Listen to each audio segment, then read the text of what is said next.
ಎಲ್ಲರಿಗೂ ನಮಸ್ಕಾರ ಸ್ನೇಹಿತರೆ. ಇದೇ ಆಗಸ್ಟ್ 12ರಂದು ಈ ವರ್ಷದ 2ನೇ ಸೂರ್ಯಗ್ರಹಣ ನಡೆಯಲಿದೆ. ಈ ಸೂರ್ಯಗ್ರಹಣವು ಅತ್ಯಂತ ವಿಶೇಷ ಹಾಗೂ ಕೆಲವು ರಾಶಿಗಳ ಮೇಲೆ ಅತಿ ಹೆಚ್ಚು ಪ್ರಭಾವ ಉಂಟು ಮಾಡುವ ಗ್ರಹಣವಾಗಿರಲಿದೆ.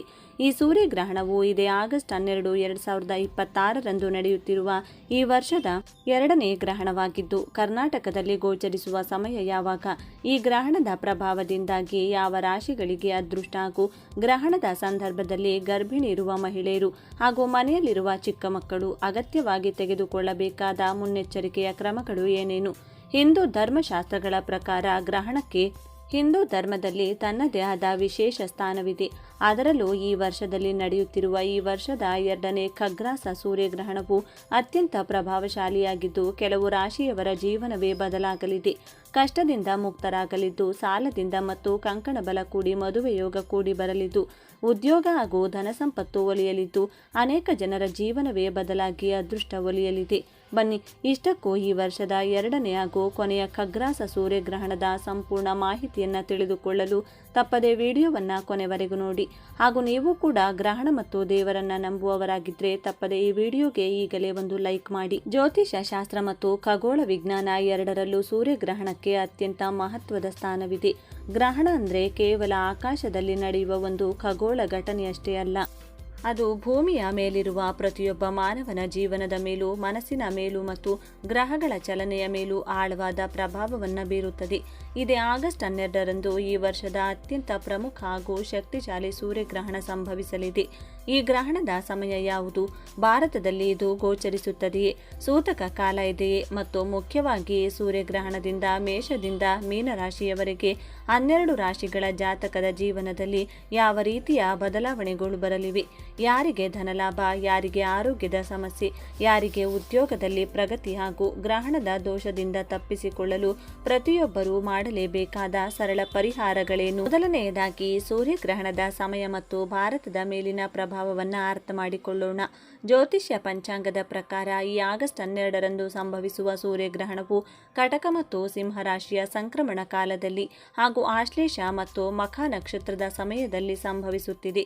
ಗ್ರಹಣದ ಒಟ್ಟು ಅವಧಿ ಮತ್ತು ಸಮಯದ ಬಗ್ಗೆ ಹೇಳೋದಾದರೆ, ಇದು ಭಾರತೀಯ ಕಾಲಮಾನದ ಪ್ರಕಾರ ರಾತ್ರಿ ವೇಳೆಯಲ್ಲಿ ಸಂಭವಿಸುವುದರಿಂದ ಭಾರತದಲ್ಲಿ ಈ ಗ್ರಹಣವು ನೇರವಾಗಿ ಕಣ್ಣಿಗೆ ಗೋಚರಿಸುವುದಿಲ್ಲ. ಈಗ ನಿಮ್ಮಲ್ಲಿ ಒಂದು ಪ್ರಶ್ನೆ ಬರಬಹುದು, ಭಾರತದಲ್ಲಿ ಗ್ರಹಣ ಗೋಚರಿಸದಿದ್ದರೆ ನಮಗೆ ಸೂತಕ ಕಾಲ ಅನ್ವಯಿಸುತ್ತದೆಯೇ ಅಥವಾ ನಮ್ಮ ರಾಶಿಗಳ ಮೇಲೆ ಪ್ರಭಾವ ಇರುತ್ತದೆಯೇ ಎಂದು. ಜ್ಯೋತಿಷ ನಿಯಮಗಳ ಪ್ರಕಾರ ಸೂತಕ ಕಾಲ ಗ್ರಹಣವು ಎಲ್ಲಿ ಕಣ್ಣಿಗೆ ಕಾಣಿಸುವುದಿಲ್ಲವೋ ಅಲ್ಲಿ ದೇವಸ್ಥಾನಗಳ ಬಾಗಿಲು ಮುಚ್ಚುವುದು ಅಥವಾ ಆಹಾರ ವರ್ಜನೆ ಮಾಡುವಂಥ ಭೌತಿಕ ಸೂತಕ ಕಾಲ ಅನ್ವಯಿಸುವುದಿಲ್ಲ. ರಾಶಿ ಫಲಗಳ ಪ್ರಭಾವ. ಗ್ರಹಣವು ಗೋಚರಿಸಲಿ ಅಥವಾ ಗೋಚರಿಸದಿರಲಿ, ಸೂರ್ಯ ಮತ್ತು ಚಂದ್ರರ ಚಲನೆಯಲ್ಲಿ ಆಗುವ ಮಹತ್ವದ ಬದಲಾವಣೆಗಳು ಹಾಗೂ ಜ್ಯೋತಿಷ್ಯದ ಗ್ರಹಮಂಡಲದ ಪ್ರಭಾವವು ಪ್ರತಿಯೊಂದು ರಾಶಿಯ ಮೇಲೆಯೂ ಖಂಡಿತವಾಗಿಯೂ ಬಿದ್ದೇ ಬೀಳುತ್ತದೆ. ಏಕೆಂದರೆ ಸೂರ್ಯನು ಆತ್ಮಕಾರಕ ಹಾಗೂ ನಾಯಕ ಗ್ರಹ. ಸೂರ್ಯನಿಗೆ ಗ್ರಹಣ ಜಗತ್ತಿನ ಸಮಸ್ತ ಜೀವಿಗಳ ಶಕ್ತಿಯಲ್ಲಿ ವ್ಯತ್ಯಾಸವಾಗುತ್ತದೆ. 12 ರಾಶಿಗಳ ಸಂಪೂರ್ಣ ಫಲಗಳು. ಈಗ ಪ್ರತಿಯೊಂದು ರಾಶಿಯ ಮೇಲಾಗುವ ಸಂಪೂರ್ಣ ಶುಭ ಅಶುಭ ಫಲಗಳನ್ನು ವಿಸ್ತಾರವಾಗಿ ನೋಡೋಣ. ಮೇಷರಾಶಿ. ಮೇಷರಾಶಿಯವರಿಗೆ ಸೂರ್ಯಗ್ರಹಣವು ಮಿಶ್ರ ಫಲವನ್ನು ತರಲಿದೆ. ಸೂರ್ಯನು ನಿಮ್ಮ ರಾಶ್ಯಾಧಿಪತಿಯಾದ ಮಂಗಳನಿಗೆ ಮಿತ್ರ ಗ್ರಹವಾಗಿದ್ದರೂ ಗ್ರಹಣದ ಪ್ರಭಾವದಿಂದಾಗಿ ನಿಮ್ಮ 5ನೇ ಮನೆಯಲ್ಲಿ ವ್ಯತ್ಯಾಸಗಳಾಗುತ್ತವೆ. ಧನ ಮತ್ತು ಉದ್ಯೋಗ. ಉದ್ಯೋಗದಲ್ಲಿ ಹೊಸ ಜವಾಬ್ದಾರಿಗಳು ಸಿಗಲಿವೆ, ಆದರೆ ಆತುರದ ನಿರ್ಧಾರಗಳಿಂದ ಹಣಕಾಸಿನ ನಷ್ಟವಾಗುವ ಸಾಧ್ಯತೆ ಇದೆ. ಹೂಡಿಕೆ ಮಾಡುವಾಗ ಎಚ್ಚರ ವಹಿಸಿ. ಕುಟುಂಬ ಮತ್ತು ಆರೋಗ್ಯ. ಮಕ್ಕಳ ಆರೋಗ್ಯದ ಬಗ್ಗೆ ಹೆಚ್ಚಿನ ಕಾಳಜಿ ವಹಿಸಬೇಕು. ವಿದ್ಯಾರ್ಥಿಗಳಿಗೆ ಏಕಾಗ್ರತೆಯ ಕೊರತೆ ಕಾಡಬಹುದು. ಕೋಪವನ್ನು ನಿಯಂತ್ರಣದಲ್ಲಿಟ್ಟುಕೊಳ್ಳುವುದು ಅತ್ಯಗತ್ಯ. ವೃಷಭ ರಾಶಿ. ವೃಷಭ ರಾಶಿಯವರಿಗೆ ಗ್ರಹಣವು 4ನೇ ಮನೆಯಲ್ಲಿ ಪ್ರಭಾವ ಬೀರುವುದರಿಂದ ಕೆಲವು ಸವಾಲುಗಳು ಎದುರಾಗಬಹುದು. ಧನ ಮತ್ತು ಉದ್ಯೋಗ. ಆಸ್ತಿ, ಮನೆ ಅಥವಾ ವಾಹನ ಖರೀದಿಯ ಯೋಜನೆಗಳಿದ್ರೆ ಜಾಗರೂಕರಾಗಿರಿ. ಕೆಲಸದ ಸ್ಥಳದಲ್ಲಿ ಶತ್ರುಗಳ ಕಿರುಕುಳ ಅಥವಾ ಸಹೋದ್ಯೋಗಿಗಳ ಜೊತೆ ಅನಗತ್ಯ ಘರ್ಷಣೆ ಉಂಟಾಗಬಹುದು. ಕುಟುಂಬ ಮತ್ತು ಆರೋಗ್ಯ. ತಾಯಿಯವರ ಆರೋಗ್ಯದ ಕಡೆಗೆ ಹೆಚ್ಚಿನ ಗಮನ ಹರಿಸಬೇಕಾಗುತ್ತದೆ. ಮಾನಸಿಕವಾಗಿ ಸ್ವಲ್ಪ ಒತ್ತಡ ಅಥವಾ ಅಭದ್ರತೆಯ ಭಾವನೆ ಕಾಡಬಹುದು. ಶಾಂತತೆಯಿಂದ ಪರಿಸ್ಥಿತಿಯನ್ನು ನಿಭಾಯಿಸಿ. ಮಿಥುನ ರಾಶಿ. ಮಿಥುನ ರಾಶಿಯ ಜಾತಕರಿಗೆ ಈ ಸೂರ್ಯಗ್ರಹಣವು ಧನಾತ್ಮಕ ಮತ್ತು ಶುಭ ಫಲಗಳನ್ನು ನೀಡಲಿದೆ. ನಿಮ್ಮ 3ನೇ ಮನೆಯಲ್ಲಿ ಗ್ರಹಣ ಸಂಭವಿಸುವುದರಿಂದ ನಿಮ್ಮ ಧೈರ್ಯ ಮತ್ತು ಪರಾಕ್ರಮ ಹೆಚ್ಚಾಗುತ್ತದೆ. ಧನ ಮತ್ತು ಉದ್ಯೋಗ. ವ್ಯಾಪಾರಸ್ಥರಿಗೆ ಹಾಗೂ ಸ್ವಯಂ ಉದ್ಯೋಗಿಗಳಿಗೆ ಇದ್ದಕ್ಕಿದ್ದಂತೆ ನೂತನ ಅವಕಾಶಗಳು ಒದಗಿ ಬರುತ್ತವೆ. ಧನಲಾಭದ ಯೋಗವಿದೆ. ಸಣ್ಣ ಪ್ರಯಾಣಗಳಿಂದ ಹೆಚ್ಚಿನ ಅನುಕೂಲವಾಗಲಿದೆ. ಕುಟುಂಬ ಮತ್ತು ಆರೋಗ್ಯ. ಒಡಹುಟ್ಟಿದವರೊಡನೆ ಸಂಬಂಧ ಗಟ್ಟಿಯಾಗುತ್ತದೆ. ನಿಮ್ಮ ಆತ್ಮವಿಶ್ವಾಸ ಹೆಚ್ಚಾಗಲಿದ್ದು ಹಳೆಯ ಕಾರ್ಯಗಳು ಯಶಸ್ವಿಯಾಗಿ ಪೂರ್ಣಗೊಳ್ಳುತ್ತವೆ. ಕಟಕ ರಾಶಿ. ಕಟಕ ರಾಶಿಯವರಿಗೆ ಗ್ರಹಣವು 2ನೇ ಮನೆಯಲ್ಲಿ ಅಂದರೆ ಧನ ಮತ್ತು ಕುಟುಂಬದ ಸ್ಥಾನದಲ್ಲಿ ಪ್ರಭಾವ ಬೀರಲಿದೆ. ಧನ ಮತ್ತು ಉದ್ಯೋಗ. ಹಣಕಾಸಿನ ವಿಚಾರದಲ್ಲಿ ಸಿಕ್ಕಾಪಟ್ಟೆ ಎಚ್ಚರಿಕೆಯಿಂದಿರಬೇಕು. ಅನಗತ್ಯ ಖರ್ಚುಗಳು ಹೆಚ್ಚಾಗಬಹುದು. ಯಾರೊಂದಿಗೂ ಸಾಲದ ವ್ಯವಹಾರ ಮಾಡಲು ಹೋಗಬೇಡಿ.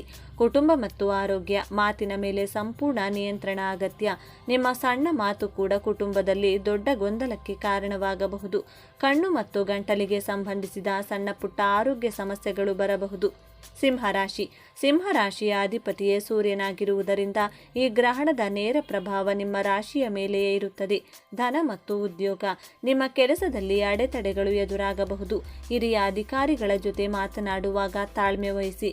ಕೆಲಸ ಬದಲಾಯಿಸುವ ಆಲೋಚನೆ ಇದ್ದರೆ ಕೆಲವು ದಿನ ಮುಂದೂಡುವುದು ಒಳ್ಳೆಯದು. ಕುಟುಂಬ ಮತ್ತು ಆರೋಗ್ಯ.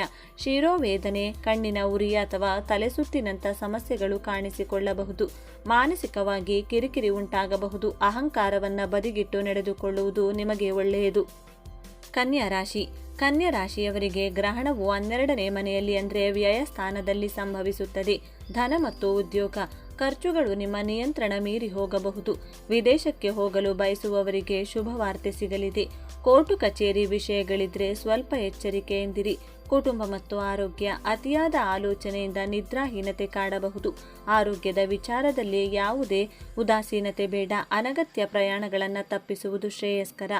ತುಲಾರಾಶಿ. ತುಲಾರಾಶಿಯವರಿಗೆ ಗ್ರಹಣವು ಲಾಭಸ್ಥಾನದಲ್ಲಿ ಸಂಭವಿಸುವುದರಿಂದ ಅತ್ಯಂತ ಶುಭದಾಯಕವಾಗಿದೆ. ಧನ ಮತ್ತು ಉದ್ಯೋಗ. ಹಣಕಾಸಿನ ಅರಿವು ಹೆಚ್ಚಾಗಲಿದೆ. ಹಳೆಯ ಹೂಡಿಕೆಗಳಿಂದ ಉತ್ತಮ ಲಾಭ ಸಿಗಲಿದೆ. ವ್ಯಾಪಾರದಲ್ಲಿ ಇದ್ದಕ್ಕಿದ್ದಂತೆ ದೊಡ್ಡ ಒಪ್ಪಂದಗಳು ಕೈಗೂಡಬಹುದು. ಕುಟುಂಬ ಮತ್ತು ಆರೋಗ್ಯ. ಸಮಾಜದಲ್ಲಿ ನಿಮ್ಮ ಗೌರವ ಹಾಗೂ ಪ್ರಭಾವ ಹೆಚ್ಚಾಗುತ್ತದೆ. ಸ್ನೇಹಿತರಿಂದ ಮತ್ತು ಹಿರಿಯರಿಂದ ಪೂರ್ಣ ಬೆಂಬಲ ಸಿಗಲಿದೆ. ಆರೋಗ್ಯವು ಉತ್ತಮವಾಗಿರುತ್ತದೆ. ವೃಶ್ಚಿಕ ರಾಶಿ. ವೃಶ್ಚಿಕ ರಾಶಿಯವರಿಗೆ ಗ್ರಹಣವು 10ನೇ ಮನೆಯಲ್ಲಿ ಅಂದರೆ ಕರ್ಮಸ್ಥಾನದಲ್ಲಿ ಪ್ರಭಾವ ಬೀರಲಿದೆ. ಧನ ಮತ್ತು ಉದ್ಯೋಗ. ಉದ್ಯೋಗ ರಂಗದಲ್ಲಿ ಮಹತ್ವದ ಬದಲಾವಣೆಗಳಾಗಲಿವೆ. ಬಡ್ತಿ ಅಥವಾ ಹೊಸ ಹುದ್ದೆ ಸಿಗುವ ಸಾಧ್ಯತೆ ಇದೆ. ಆದರೆ ಕೆಲಸದ ಒತ್ತಡ ಹೆಚ್ಚಾಗಲಿದೆ. ಕುಟುಂಬ ಮತ್ತು ಆರೋಗ್ಯ. ತಂದೆಯವರ ಆರೋಗ್ಯದ ಬಗ್ಗೆ ಕಾಳಜಿ ವಹಿಸಿ. ಕುಟುಂಬದಲ್ಲಿ ನಿಮ್ಮ ಜವಾಬ್ದಾರಿಗಳು ಹೆಚ್ಚಾಗಲಿವೆ. ಕಠಿಣ ಪರಿಶ್ರಮಕ್ಕೆ ತಕ್ಕ ಪ್ರತಿಫಲ ಖಂಡಿತ ಸಿಗುತ್ತದೆ. ಧನುರಾಶಿ. ಧನುರಾಶಿಯವರಿಗೆ ಗ್ರಹಣವು 9ನೇ ಮನೆಯಲ್ಲಿ ಅಂದರೆ ಭಾಗ್ಯಸ್ಥಾನದಲ್ಲಿ ಆಗಲಿದೆ. ಧನ ಮತ್ತು ಉದ್ಯೋಗ. ಅದೃಷ್ಟದ ಬೆಂಬಲ ಕೊಂಚ ಕಡಿಮೆಯಾಗಬಹುದು. ಯಾವುದೇ ಕೆಲಸವಾದರೂ 2 ಬಾರಿ ಪ್ರಯತ್ನಿಸಿದ ಮೇಲೆಯೇ ಯಶಸ್ಸು ಸಿಗುತ್ತದೆ.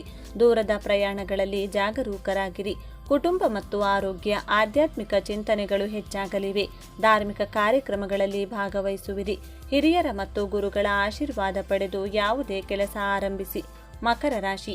ಮಕರ ರಾಶಿಯವರಿಗೆ ಗ್ರಹಣವು 8ನೇ ಮನೆಯಲ್ಲಿ ಅಂದರೆ ಆಯುಷ್ಯ ಮತ್ತು ಸಂಕಟದ ಸ್ಥಾನದಲ್ಲಿ ಆಗುತ್ತಿದೆ. ಹೀಗಾಗಿ ನೀವು ಅತ್ಯಂತ ಜಾಗರೂಕರಾಗಿರಬೇಕು. ಧನ ಮತ್ತು ಉದ್ಯೋಗ. ವಾಹನ ಚಾಲನೆ ಮಾಡುವಾಗ ಮತ್ತು ರಸ್ತೆ ದಾಟುವಾಗ ತುಂಬ ಎಚ್ಚರಿಕೆಯಿಂದ ಇರಬೇಕು. ಯಾವುದೇ ಅಪಾಯಕಾರಿ ಸಾಹಸಗಳಿಗೆ ಕೈ ಹಾಕಬೇಡಿ. ಹಣಕಾಸಿನ ಗುಪ್ತ ನಷ್ಟವಾಗುವ ಸಾಧ್ಯತೆ ಇದೆ. ಕುಟುಂಬ ಮತ್ತು ಆರೋಗ್ಯ. ಆರೋಗ್ಯದಲ್ಲಿ ದಿಢೀರ್ ವ್ಯತ್ಯಾಸಗಳು ಕಾಣಿಸಿಕೊಳ್ಳಬಹುದು. ಮಾನಸಿಕ ಶಾಂತಿಗಾಗಿ ಧ್ಯಾನ ಮತ್ತು ಜಪಗಳನ್ನು ಮಾಡುವುದು ಪ್ರಶಸ್ತ. ಕುಂಭರಾಶಿ. ಕುಂಭರಾಶಿಯವರಿಗೆ ಗ್ರಹಣವು 7ನೇ ಮನೆಯಲ್ಲಿ ಅಂದರೆ ಕಳತ್ರ ಸ್ಥಾನದಲ್ಲಿ ಸಂಭವಿಸುತ್ತದೆ. ಧನ ಮತ್ತು ಉದ್ಯೋಗ. ವ್ಯಾಪಾರದಲ್ಲಿ ಭಾಗಿದಾರರ ಜೊತೆ ಭಿನ್ನಾಭಿಪ್ರಾಯಗಳು ಬರಬಹುದು. ಪಾರದರ್ಶಕತೆ ಕಾಯ್ದುಕೊಳ್ಳುವುದು ಮುಖ್ಯ. ಹೊಸ ಒಪ್ಪಂದಗಳಿಗೆ ಸಹಿ ಹಾಕುವ ಮುನ್ನ ದಾಖಲೆಗಳನ್ನು ಸರಿಯಾಗಿ ಓದಿ. ಕುಟುಂಬ ಮತ್ತು ಆರೋಗ್ಯ. ವೈವಾಹಿಕ ಜೀವನದಲ್ಲಿ ಸಣ್ಣ ಪುಟ್ಟ ಜಗಳಗಳು ಬರಬಹುದು. ಗಂಡ ಹೆಂಡತಿ ನಡುವೆ ಪರಸ್ಪರ ತಿಳುವಳಿಕೆ ಮುಖ್ಯ. ಕೋಪದಲ್ಲಿ ಯಾವುದೇ ತೀರ್ಮಾನ ತೆಗೆದುಕೊಳ್ಳಬೇಡಿ. ಮೀನರಾಶಿ. ಮೀನರಾಶಿಯವರಿಗೆ ಗ್ರಹಣವು 6ನೇ ಮನೆಯಲ್ಲಿ ಸಂಭವಿಸುವುದರಿಂದ ಅತ್ಯುತ್ತಮ ಯಶಸ್ಸು ತರಲಿದೆ. ಧನ ಮತ್ತು ಉದ್ಯೋಗ. ಶತ್ರುಗಳ ಮೇಲೆ ಜಯ ಸಾಧಿಸುವಿರಿ. ಸ್ಪರ್ಧಾತ್ಮಕ ಪರೀಕ್ಷೆ ಬರೆಯುತ್ತಿರುವ ವಿದ್ಯಾರ್ಥಿಗಳಿಗೆ ಮತ್ತು ಉದ್ಯೋಗಾಕಾಂಕ್ಷಿಗಳಿಗೆ ಶುಭ ಫಲಗಳು ಸಿಗಲಿವೆ. ಹಳೆಯ ಸಾಲಗಳಿಂದ ಮುಕ್ತಿ ಸಿಗುವ ಹಾದಿ ಸುಗಮವಾಗುತ್ತದೆ. ಕುಟುಂಬ ಮತ್ತು ಆರೋಗ್ಯ. ಕೋರ್ಟು ವ್ಯಾಜ್ಯಗಳಲ್ಲಿ ನಿಮಗೆ ಜಯ ಸಿಗಲಿದೆ. ಆದರೆ ಆರೋಗ್ಯದ ದೃಷ್ಟಿಯಿಂದ ಹೊಟ್ಟೆಗೆ ಸಂಬಂಧಿಸಿದ ಸಮಸ್ಯೆಗಳು ಬಾರದಂತೆ ಆಹಾರ ಕ್ರಮದ ಮೇಲೆ ನಿಗಾ ಇಡಿ. ಗ್ರಹಣ ದೋಷ ನಿವಾರಣೆಗೆ ಸರಳ ಪರಿಹಾರಗಳು. ಬಂಧುಗಳೇ, ಗ್ರಹಣ ಪ್ರಭಾವ ಯಾವುದೇ ಇರಲಿ, ದೋಷಗಳಿಂದ ಪಾರಾಗಲು ಮತ್ತು ಶುಭ ಫಲಗಳನ್ನು ಹೆಚ್ಚಿಸಿಕೊಳ್ಳಲು ನಮ್ಮ ಶಾಸ್ತ್ರಗಳಲ್ಲಿ ಕೆಲವು ಅದ್ಭುತವಾದ ಸರಳ ಪರಿಹಾರಗಳನ್ನು ಹೇಳಲಾಗಿದೆ.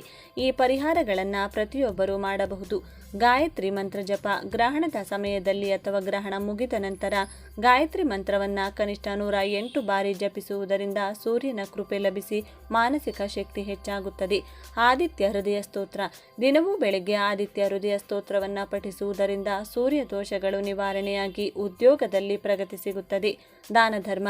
ಗ್ರಹಣದ ಪ್ರಭಾವ ಶಮನವಾಗಲು ಗೋಧಿ, ಕೆಂಪು ಬಟ್ಟೆ, ಬೆಲ್ಲ, ತಾಮ್ರದ ಪಾತ್ರೆ ಅಥವಾ ಕೆಂಪು ಹೂಗಳನ್ನು ಬಡವರಿಗೆ ಅಥವಾ ಅರ್ಚಕರಿಗೆ ದಾನ ಮಾಡುವುದು ಅತ್ಯಂತ ಶ್ರೇಷ್ಠ. ಓಂ ನಮಃ ಶಿವಾಯ ಜಪ. ಗ್ರಹಣ ಕಾಲದಲ್ಲಿ ಶಿವನ ಪಂಚಾಕ್ಷರಿ ಮಂತ್ರವನ್ನು ಮನಸ್ಸಿನಲ್ಲಿ ಜಪಿಸುವುದರಿಂದ ಯಾವುದೇ ನಕಾರಾತ್ಮಕ ಶಕ್ತಿಗಳು ನಿಮ್ಮನ್ನು ಬಾಧಿಸುವುದಿಲ್ಲ. ವಿಷ್ಣು ಸಹಸ್ರನಾಮ ಪಾರಾಯಣ. ಗ್ರಹಣ ದೋಷ ಇರುವ ರಾಶಿಯವರು ವಿಷ್ಣು ಸಹಸ್ರನಾಮ ಪಠಣೆ ಮಾಡುವುದು ಅಥವಾ ಕೇಳುವುದರಿಂದ ಸಕಲ ಸಂಕಷ್ಟಗಳು ದೂರವಾಗುತ್ತವೆ. ನೋಡಿದ್ರಲ್ಲವೇ ಬಂಧುಗಳೇ, ಈ ಆಗಸ್ಟ್ 12ರ ಸೂರ್ಯಗ್ರಹಣವು ಪ್ರತಿಯೊಂದು ರಾಶಿಯ ಮೇಲೆಯೂ ತನ್ನದೇ ಆದ ವಿಶಿಷ್ಟ ಪ್ರಭಾವವನ್ನು ಬೀರಲಿದೆ. ಅಶುಭ ಫಲಗಳಿರುವ ರಾಶಿಯವರು ಹೆದರುವ ಅಗತ್ಯವಿಲ್ಲ. ಭಕ್ತಿಯಿಂದ ಶಿವ ಮತ್ತು ಸೂರ್ಯ ದೇವನನ್ನ ಪ್ರಾರ್ಥಿಸಿ ಹಾಗೂ ಧರ್ಮ ಮಾರ್ಗದಲ್ಲಿ ನಡೆದುಕೊಂಡ್ರೆ ಎಲ್ಲವೂ ಶುಭವಾಗುತ್ತದೆ. ಈ ಮಾಹಿತಿ ನಿಮಗೆ ಉಪಯುಕ್ತವೆನಿಸಿದರೆ ವಿಡಿಯೋವನ್ನು ಖಂಡಿತವಾಗಿಯೂ ಲೈಕ್ ಮಾಡಿ. ನಿಮ್ಮ ಕುಟುಂಬಸ್ಥರು ಮತ್ತು ಸ್ನೇಹಿತರ ರಾಶಿಗಳಿಗೂ ಈ ಮಾಹಿತಿ ತಲುಪಲು ಈ ವಿಡಿಯೋವನ್ನು ಶೇರ್ ಮಾಡಿ. ನಿಮ್ಮ ರಾಶಿ ಯಾವುದು ಮತ್ತು ಈ ವಿಡಿಯೋ ಬಗ್ಗೆ ನಿಮ್ಮ ಅಭಿಪ್ರಾಯವೇನು ಎಂಬುದನ್ನು ಕೆಳಗಿನ ಕಮೆಂಟ್ ಬಾಕ್ಸ್ನಲ್ಲಿ ತಿಳಿಸಿ.